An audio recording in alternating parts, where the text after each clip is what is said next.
Sí se ve, doctor. Ahora sí cambia, ¿no? Y ahora sí cambia. Ay, ok. No sé qué pasa.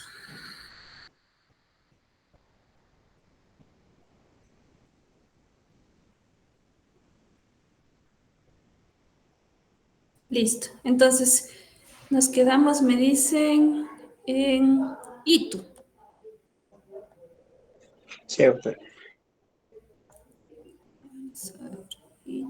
Empezando Itu, entonces, ¿no? Sí, doctorita.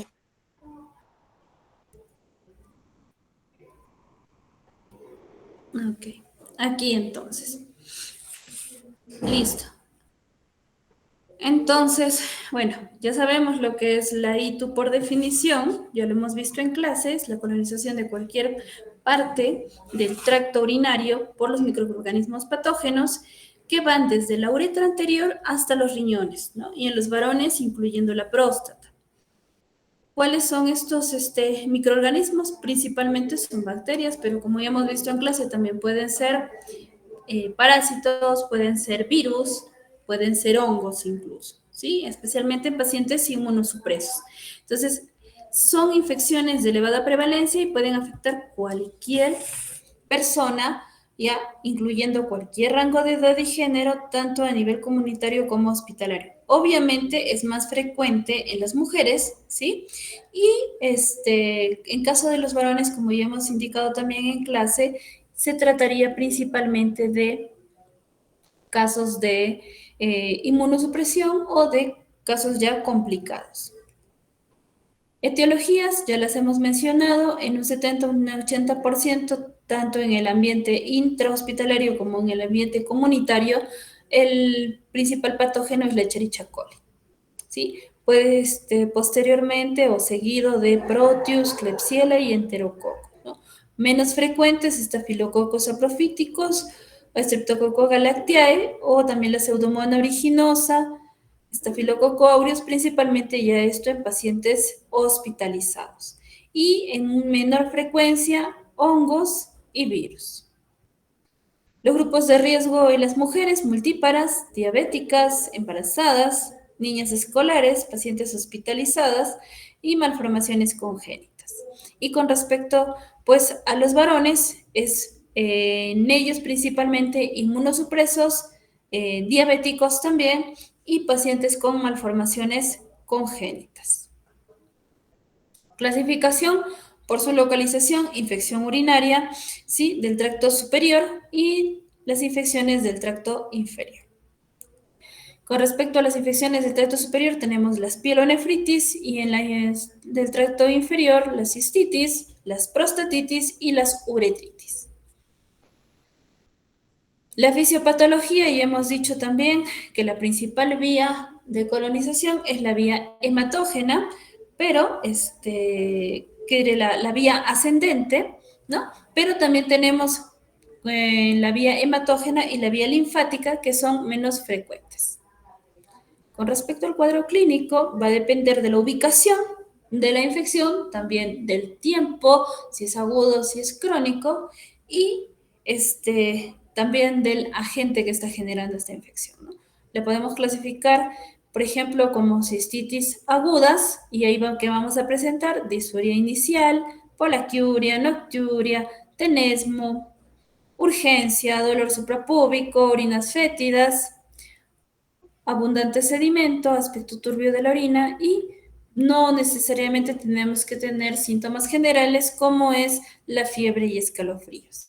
En algunos casos podría presentarse la hematuria macroscópica, que es principalmente en la cistitis hemorrágica.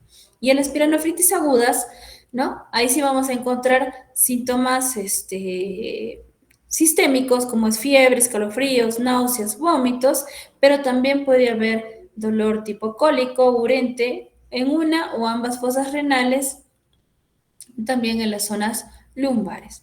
Puede haber hematuria macroscópica, puede haber estreñimiento, ataque al estado general que ya hemos mencionado, y el 30% de estos pacientes pueden presentar sintomatología de infección urinaria baja. El diagnóstico Primero, pues una adecuada historia clínica, la anamnesis es importante, la exploración física también, el sedimento urinario, las alteraciones a nivel de sedimento urinario, el urocultivo, la tira de leucocitoesterasa y bueno, pues en casos de embarazadas o pacientes que tienen dieta baja en nitritos, ¿sí? O que hay tal vez alguna colonización de otros gérmenes, o también el uso de diuréticos puede darnos falsos negativos. Y en casos de falsos positivos, puede ser por la contaminación vaginal en las mujeres o la presencia de eosinófilos o agentes oxidantes. Nitritos y leucocitos negativos en 25%, ¿sí? Obviamente con clínica de ITU, ¿no? Y las pruebas de imagen, la ecografía renal y en muy pocas ocasiones nos puede ser de utilidad con algunos cambios, ¿no? Por lo general, la ecografía renal puede ser normal. El urocultivo, en algunos casos de cistitis no complicadas, ¿no? Nos indican que no es necesario, ¿no? Obviamente, pues es riesgo-beneficio, ¿no? Es cierto, ¿no? Hay algunas zonas donde se puede decir de que no se utilizan muchos antibióticos, tal vez en algunas zonas comunitarias, pero en la gran mayoría, ¿no? Ya se utiliza, ya sea por indicación médica, por indicación tal vez de un personal técnico o de un personal farmacéutico, lamentablemente ya se está utilizando antibióticos. Entonces, la sugerencia sería que sí, ¿no? Que sí se debería utilizar en todos los casos. No debe retrasar, eso sí, el inicio del tratamiento antibiótico empírico, o sea, eso significa yo le solicito el urocultivo, pero si no hay resultados, porque dura más o menos de 3 a 5 días en salir los resultados, eso no significa que no puedo iniciar tratamiento. Puedo iniciar tratamiento antibiótico, pero de manera empírica, ¿ya? Y bueno, pues el urocultivo, previo al tratamiento, puede utilizarse en las situs complicadas o en fracaso terapéutico anterior y en pielonefritis. Pero si yo quiero pedir previo y después del tratamiento, eso principalmente en mujeres embarazadas. Acuérdense que no solamente se trata de un paciente, como es la gestante, sino también aquí son 2 pacientes. El producto también cuenta. Hitos recurrentes, en anomalías anatómicas, alteraciones inexplicadas en el sedimento, en varones y también en las pielonefritis agudas. Tratamiento y prevención, ya hemos mencionado, ¿no? Principalmente en las cistitis no complicadas, podríamos utilizar nitrofurantoína y fosfomicina, no son antibióticos que se utilicen de rutina en los centros hospitalarios, aunque sí se están utilizando bastante en la práctica clínica particular. Entonces, habría que ver también en qué población vamos a utilizarlos, ¿sí? Amoxicilina clavulánico, ¿sí? Cefalexina, ya principalmente también no solamente en cistitis no complicadas, también en pielonefritis no complicadas, ¿no?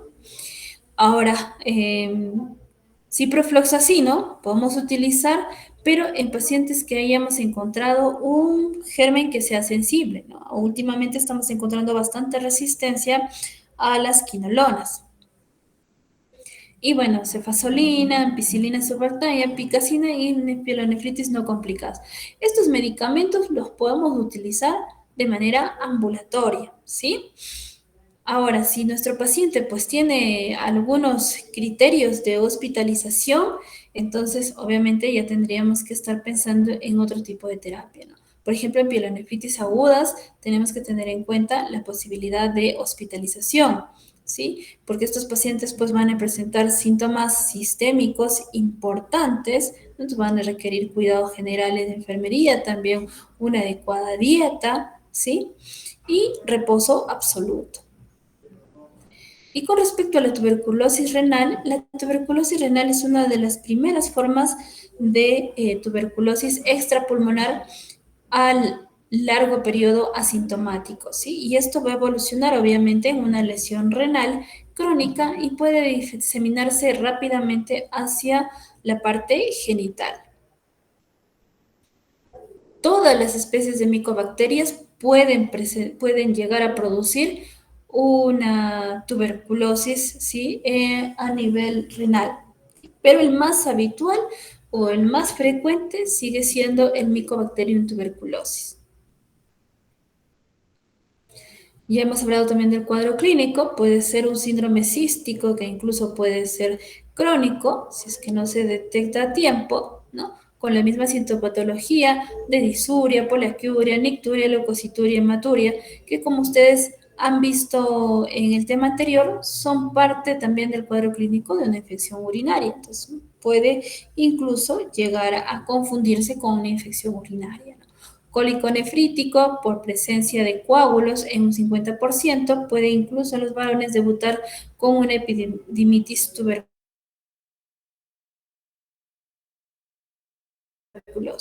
¿Sí? Tengamos en cuenta que en estos pacientes hay una tríada, que es la tríada de Colombino, ¿sí? Que implica un pH ácido en la orina, una piuria, una orina séptica con un urocultivo negativo, pero tengamos en cuenta que también esta orina séptica o esta piuria estéril puede darse también en nefropatías por analgésicos,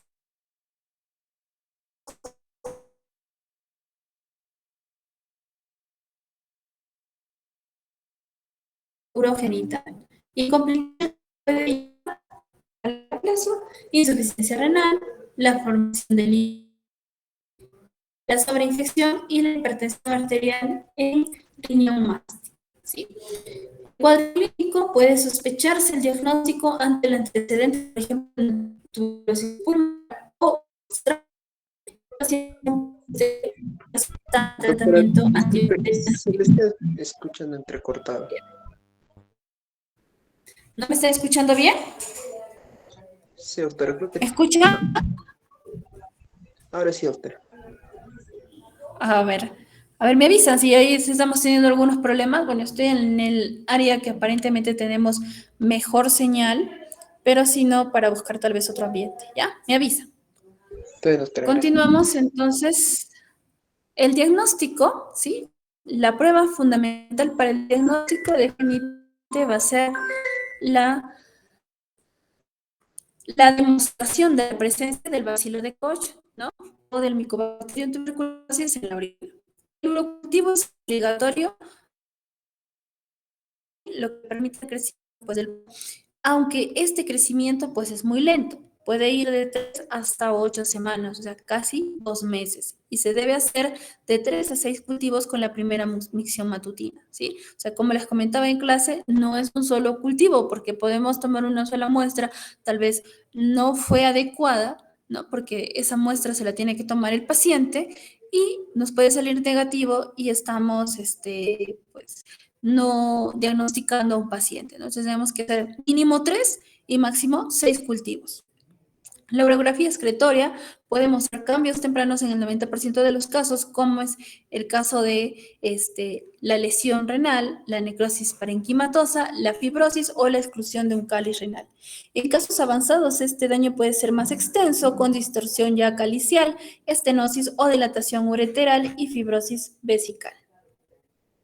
El tratamiento y la prevención puede ser médico-quirúrgico y el tratamiento médico pues va con los 4 medicamentos que ustedes ya conocen, que son pues del esquema universal que conocemos, ¿no es cierto? Isoniazida, rifampicina, piracinamida y etambutol.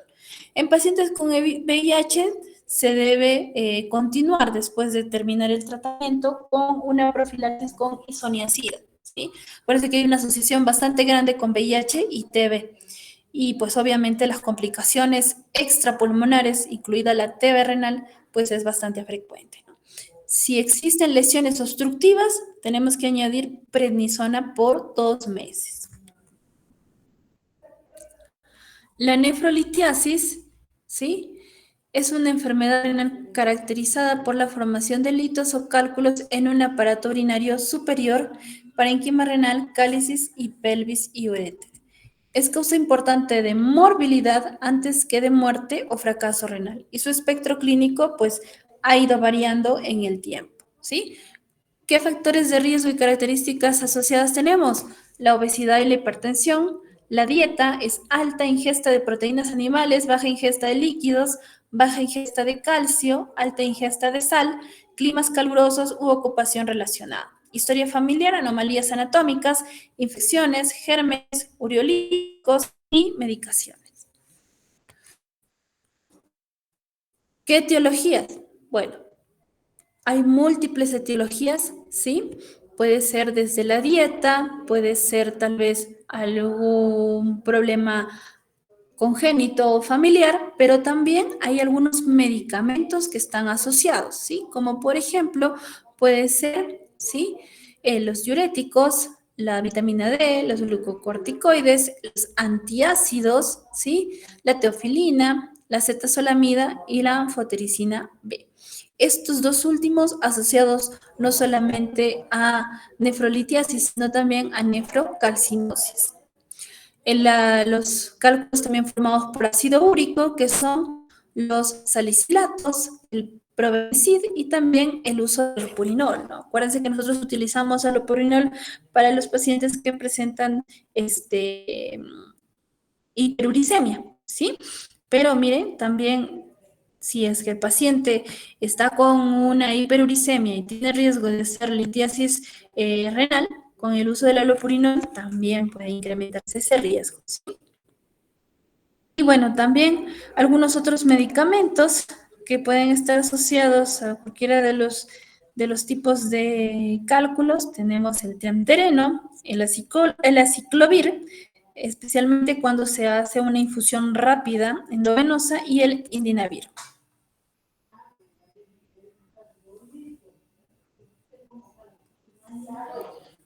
Hay otros factores asociados a los cálculos de Struvita, ¿sí? Principalmente cuando hay algunas infecciones o colonizaciones por bacterias productoras de ureasa, como es el Proteus, el Haemophilus, especies de Yersinia, la Staphylococcus epidermidis, las Pseudomonas, Klebsiella, Serratia, Citrobacter y Ureaplasma. Hay que tener en cuenta, Escherichia coli no es productor de ureasa, ¿sí? Y en estos casos, otro factor importante que se ve involucrado es un pH urinario elevado, o sea, un pH urinario alcalino. Y bueno, esto también ya habíamos visto en clase, ¿no? Ese cuadro me parece importante, ¿por qué? Porque vamos a ver los diferentes tipos de los cálculos, ¿sí? Con los otros nombres que se les puede dar, y el nombre del mineral que está involucrado, y otras posibilidades clínicas que nos pueden hacer sospechar de este tipo de cálculos. ¿Cómo son las presentaciones clínicas? Bueno, pues va a ser variado, va a depender, uno, de la gravedad del cuadro, o sea, la cantidad de cálculos que se puedan estar formando, también la ubicación tal vez de este cálculo que se puede haber movilizado, ¿sí? El tamaño del cálculo, entre otros, ¿no?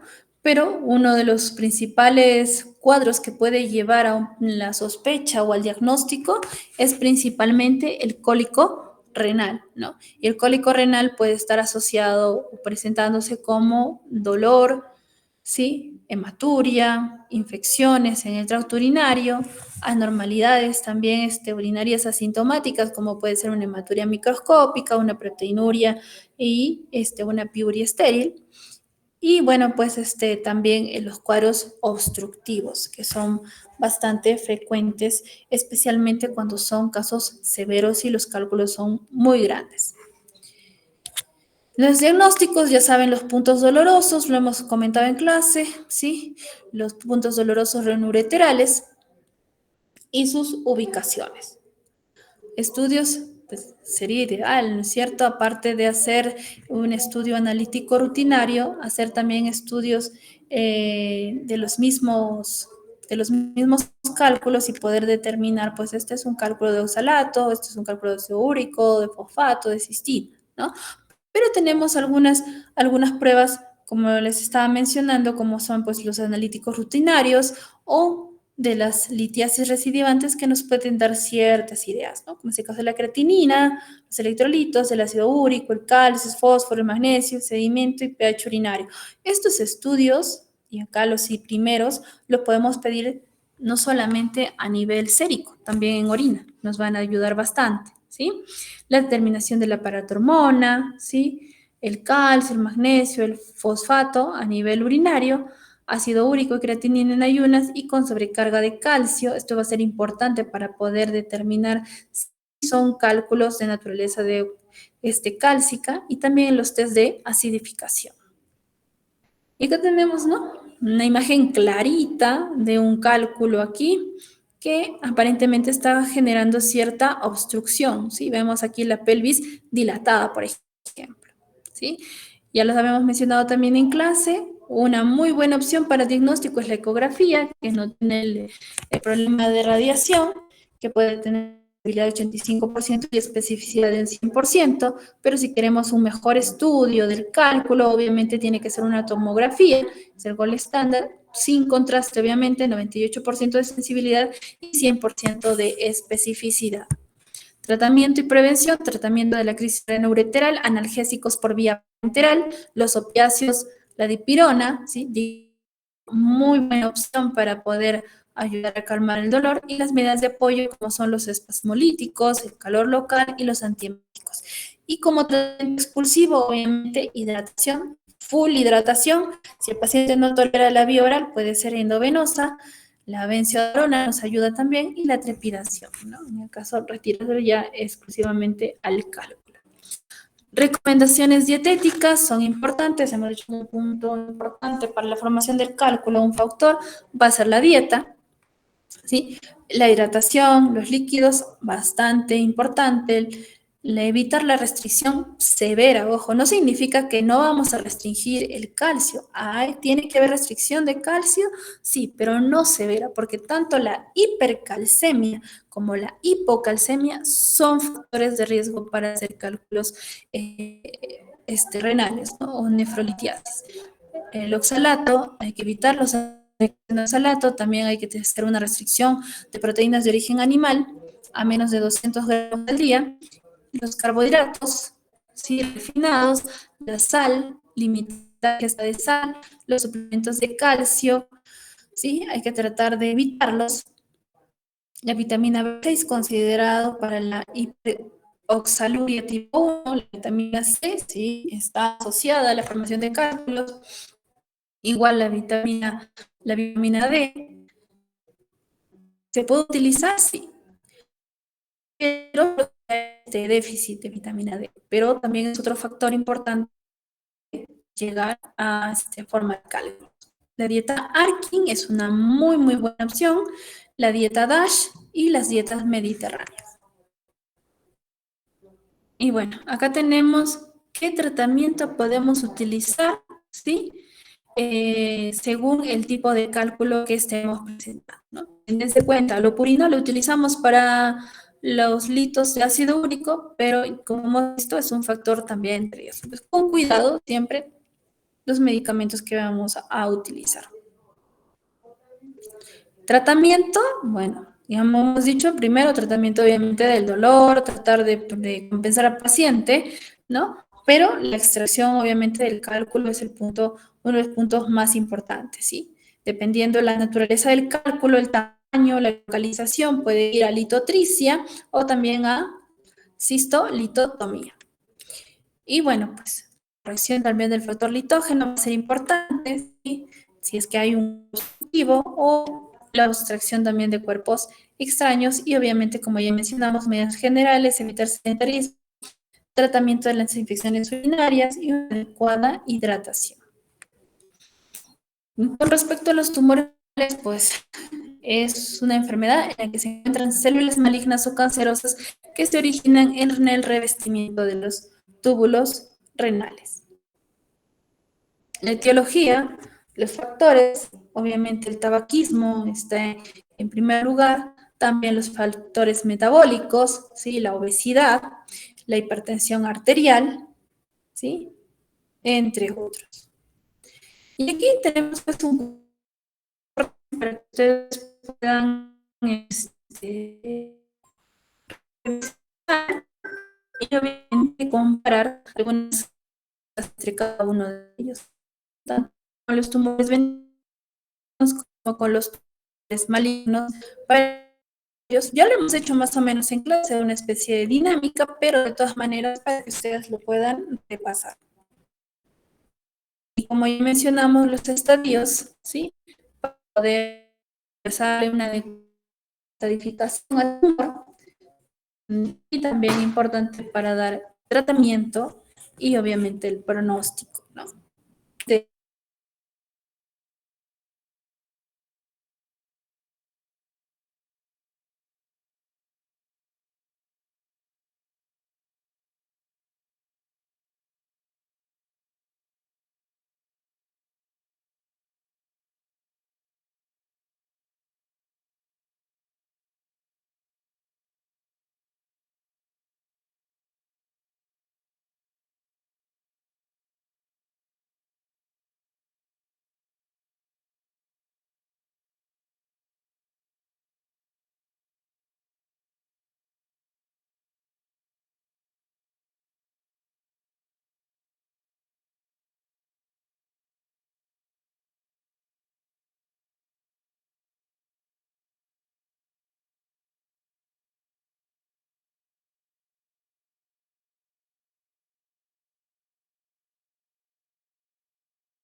¿Dónde me quedé, por favor? ¿Qué pasó? No sé. ¿Me Doctorita, escuchan? sí, estábamos ¿En dónde me quedé? en la parte de tumores, en la parte inicial de tumores. Chao, chao. Ahí. ¿El cuadro lo vimos? Ajá, no se escuchó desde el cuadro, doctorita, solo dijo algo de lean el resumen y nada más. Ouch. No sé qué pasó, se fue la señal de mi celular, el internet, y de repente, cuando me doy cuenta, estaba solita yo hablando.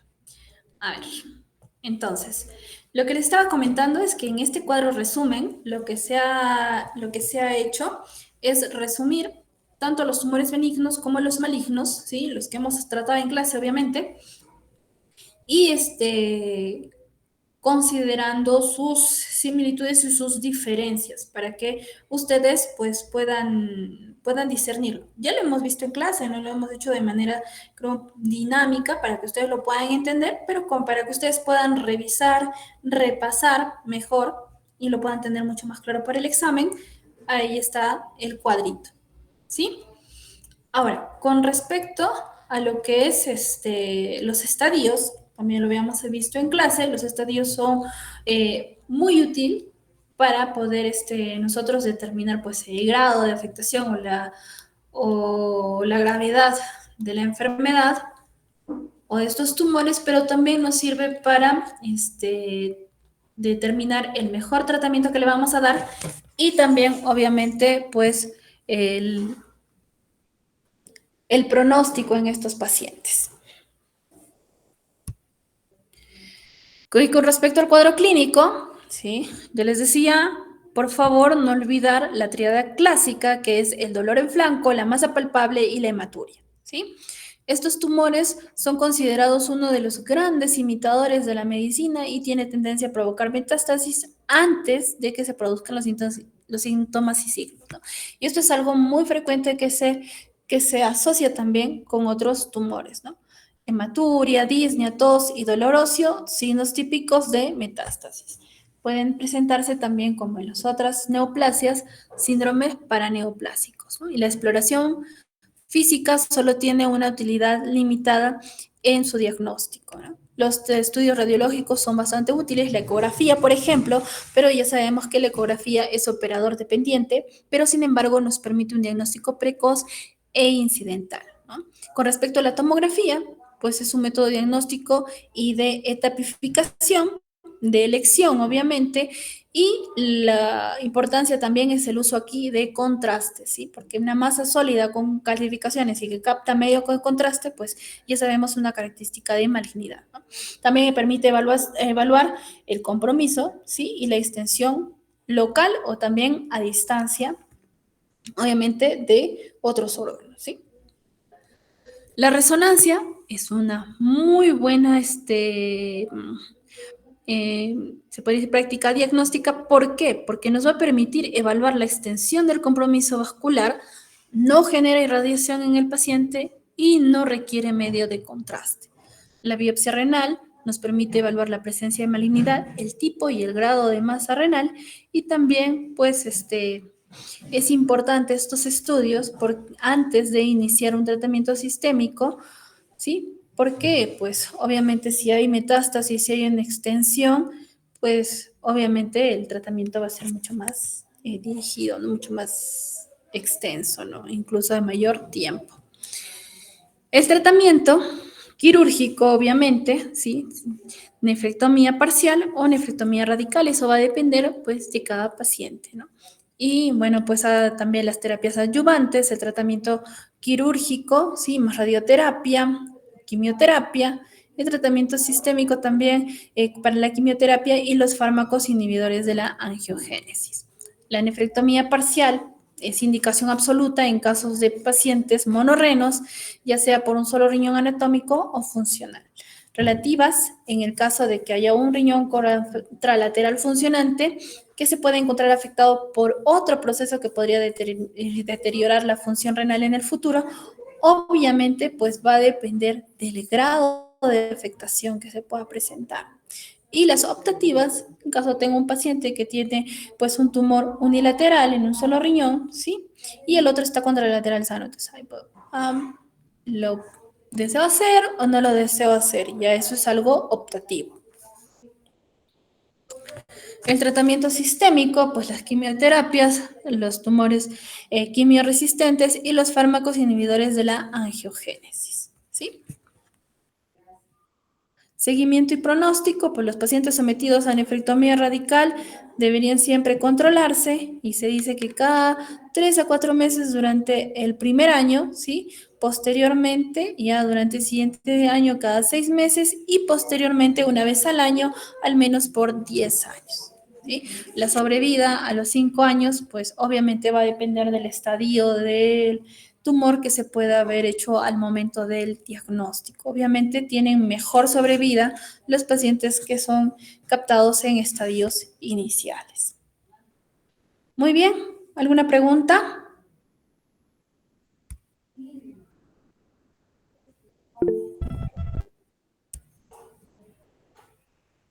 ¿Alguna pregunta, chicos? A ver, Cristian.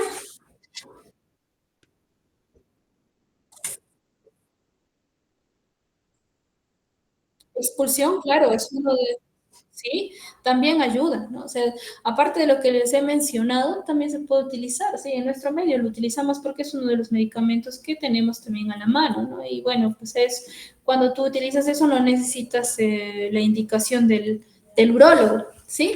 Pero hay otros medicamentos, obviamente, que también se puede utilizar y va a depender, obviamente, del tamaño de tu cálculo, ¿no? No todos van a poder apoyarte con una tan solo sino, pero sí es parte del tratamiento expulsivo. ¿Alguien más? ¿Carol? Sí, doctora, buenas tardes. Una pregunta, si tengo un paciente que tiene un adenocarcinoma renal, ¿qué estaría indicado que no hizo todavía metástasis? ¿Qué sería indicado hacerle una nefrectomía parcial o una nefrectomía Claro, total? ahí, como les vuelvo a repetir, ¿no? El tratamiento de los definitivamente es quirúrgico, pero obviamente vas a ver, pues, si todavía no has comprometido otros órganos a nivel, ni siquiera a nivel local, podrías pensar en una nefrectomía parcial, ¿no? Pero si ya hay la posibilidad de que haya comprometido otros órganos o no estás seguro, y hay el otro riñón y está sano, funcionante, tal vez no es necesario que te arriesgues, ¿no? Pero de todas maneras igual el seguimiento tiene que darse, ¿no? ¿Alguna otra pregunta? El paciente sí o sí debe estar acompañado por terapia adyuvante, como por ejemplo la quimio y la radio. No necesariamente. Eso es principalmente para tratamientos de metástasis, ¿no? Tratamientos con pacientes con metástasis. Pero sí es seguimiento. Obviamente, si es que tienes eh, signos, ¿no? De posibilidad de que ya haya estado comprometiendo, aunque no sean otros órganos, como ganglios, por ejemplo, sí lo podrías considerar, ¿no? ¿Otra pregunta?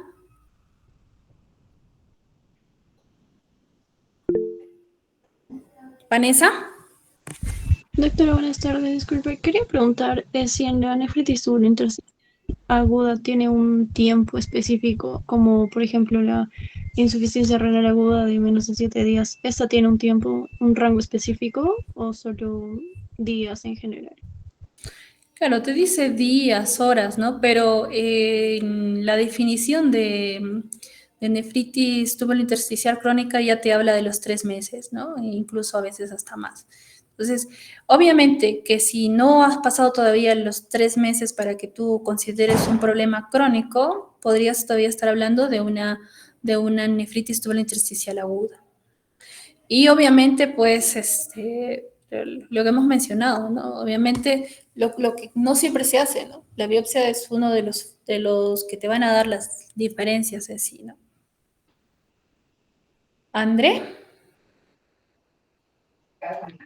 Doctora, buenas tardes. Una consulta Buenas respecto a lo que es tuberculosis renal. Menciona que hay proteinuria, pero ¿esto es en rango nefrótico o no tanto? Como ya hemos dicho, es una de las principales imitadoras. Puede ir de rangos no nefróticos y en algunos casos podría presentarse también como rangos nefróticos. Igual la hematuria, puede ser una hematuria microscópica, como también puede ser una hematuria un poquito más grande. Va a depender uno de del grado de afectación, ¿no? Si solamente está confinado nada más a riñón o ya está afectando otras áreas, ¿no? Acuérdense que la proteinuria pues, puede ser también en parte tubular y en estos pacientes también hay ese grado de afectación. Ujú.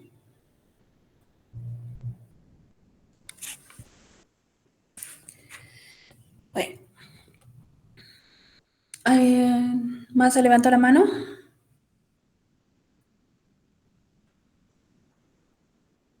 No.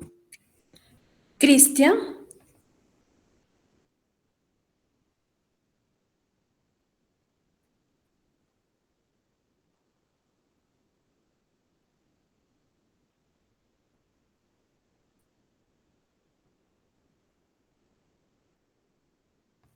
En los casos de uretritis es bastante frecuente, especialmente en los varones, la descarga uretral, ¿no? O las secreciones que puede presentar y también la disuria, ¿no? Las molestias para miccionar. No tanto la urgencia, ¿sí? Y bueno, pues el tratamiento es como la cistitis, ¿no? Tratamiento, obviamente que va a depender también del germen, ¿no? En algunos casos, en estos casos hemos visto que puede haberse presencia también incluso de clamidia, ¿no? Entonces, en el caso, de todas maneras, tienes que iniciarle un tratamiento empírico, ¿sí? Pero si hay presencia de descarga, tienes que darle tratamiento para un cuadro de clamidia o una ITS que puede estar asociada. Uh-huh.